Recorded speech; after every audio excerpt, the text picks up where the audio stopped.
Hello there, my name is Tasha and I'm the one drawing all the weird looking artwork on Smol Potato. Welcome to our learning series, Rise of the Smol Potato. If you have watched my previous video where I talk about mastering lighting, then stick around because today I'm going to be sharing with you the things I learned in product styling. Now, I'm not a professional photographer, but I have been spending a lot of time learning about food photography, and I hope this video series will be able to help you to improve your product photos. Let's get started. There are many creative ways to style your products, and there is no right or wrong way to do it. It all depends on your stylistic approach, how artistic you want it to be, and because it's your product, you know best what works for your audience. However, I find having a little guideline will help us to elevate our photo a little bit better. So there are two components to product styling. One is the hero of the photo, that is your product. Second is the supporting objects. Much like in the movies, you have the main actor and you have the supporting actors. And like yin and yang, they need each other to create balance. Let's talk about the first component, that is your hero or your product. Styling your hero is about making your food look good. Look at those McDonald's burger on the billboard. Don't they look amazing? That's the effect of product styling.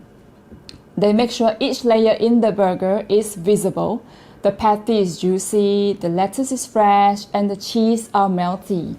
Ooh, yum.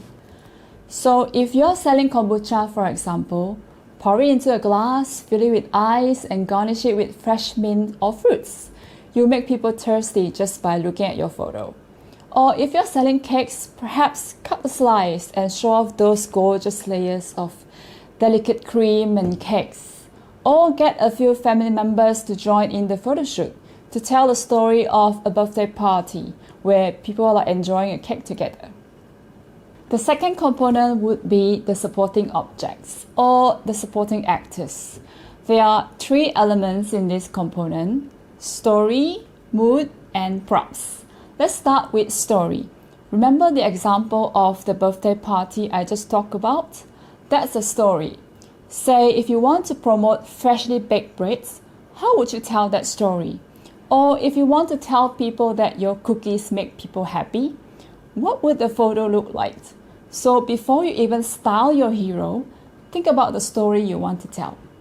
Now that you have your story, what mood do you think would work best with your product and your story?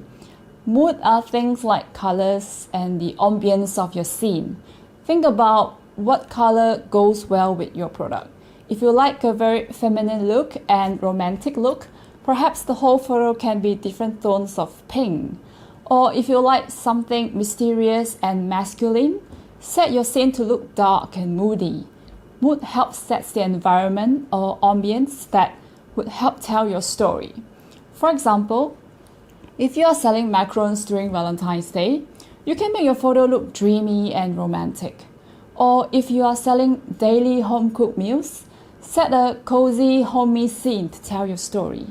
The last element is props, which is essential in storytelling.